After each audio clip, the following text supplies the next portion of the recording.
the Holy Virgin-Martyr Paraskevi of Rome. January 28th. A devout young woman in Rome, steadfast in her Christian faith, endures severe trials and martyrdom under imperial persecution. A heads up in the spirit of transparency. Please be advised that this content may include imprisonment, torture, execution. In the city of Rome, during the reign of Emperor Decius, lived a young woman named Paraskevi.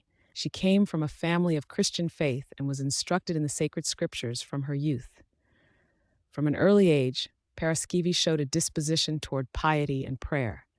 She devoted her days to acts of charity, distributing her inheritance among the poor and needy, and offering consolation to those who suffered.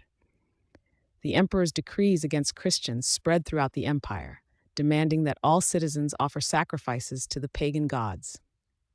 Those who refused faced severe punishment. Many Christians, fearing the imperial wrath, concealed their faith, but Paraskevi, though young in years, resolved to make her confession of Christ openly. The imperial governor named Aetius was known for his severity.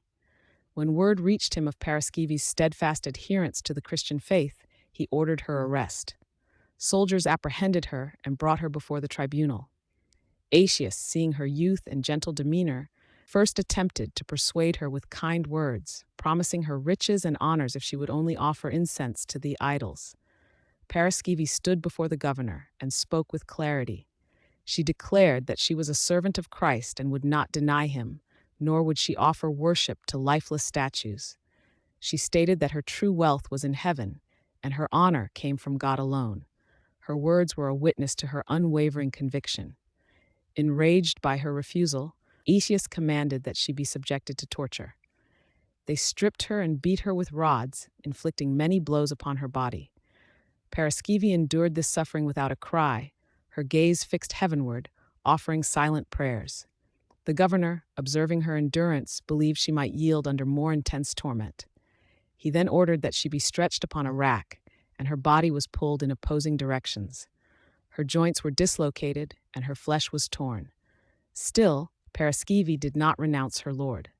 The governor, frustrated by her steadfastness, ordered her to be thrown into a cauldron of boiling pitch and tar.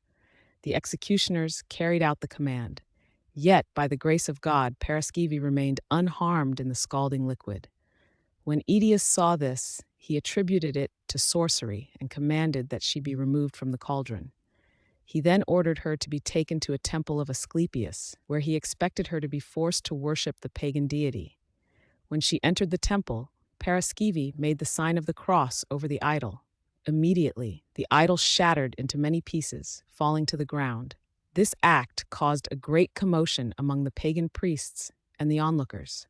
The governor, now convinced of her supernatural power, but unwilling to acknowledge the power of Christ, condemned her to death. Paraskevi was led outside the city walls to a place of execution. She walked with peaceful steps, offering prayers of thanksgiving to God for deeming her worthy to suffer for his name. At the appointed place, she knelt and submitted to the sword. Her head was severed from her body, and thus the Holy Virgin-Martyr Paraskevi rendered her soul to God. Her earthly life concluded, she received the crown of martyrdom. Her sacred relics were gathered by faithful Christians and buried with reverence, becoming a source of blessing for those who venerated her memory. The Church continues to honor Saint Paraskevi, remembering her confession and her endurance in Christ.